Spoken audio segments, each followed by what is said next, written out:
Nkeke vondi degbo etogbe meva ingbaji po aha nkeke asikla kofe nkeke fuwa me nkeke avifafa fe nkeke nubla nu ma po fe nkeke wanyo boda bibla bede egbe mi gbede amekunme popo de ke manu ayon lo etoke hewa wakonta ya na edanye nwe alovon enya to nkume nya do hehele lo na igba hojode asimeyan afoyanya no wo la bo akonta na bebo wonu drop bebo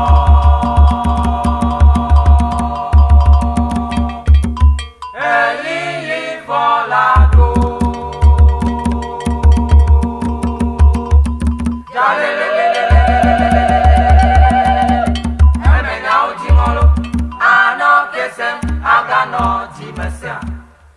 no wo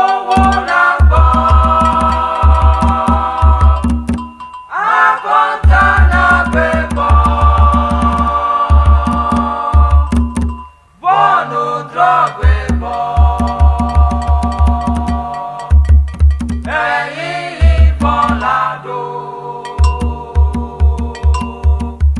jalelele emenya otimolo ano kese agano jimesia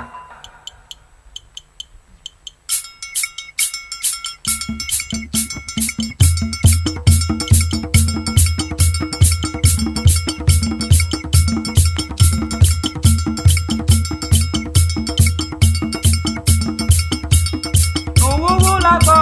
akonta na bebo onu do bebo eyi yi bolado ani gbaji ko pete banu ko ni banredo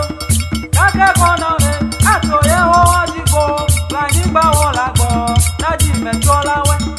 mawu bo lawe le ba me chacha we no biwe nuwu lago akonta na bebo onu do bebo eyi bolado ani gbaji ko pete banu ko ni banredo kake kono re ato ye o odibo la ni gba wo lago naji meto lawe mawu bo lawe le ba me chacha we nuwu lago akonta na bebo bonu do bebo eyi yi bolado ani gbaji ko pete banu ko ni banredo kake kono re ato ye o odibo la ni gba wo lago naji meto lawe mawu bo lawe le ba me chacha we no biwe nuwu lago akonta na bebo bonu do bebo eyi yi bolado ani gbaji ko pete banu ko ni banredo kake kono re ato ye o odibo la ni gba wo lago naji meto lawe mawu bo lawe le ba me chacha we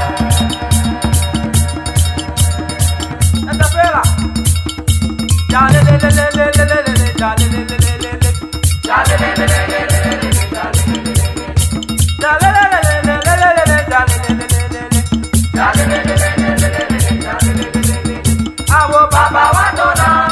ruba wala we imesela we yato ya je baba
Jaja,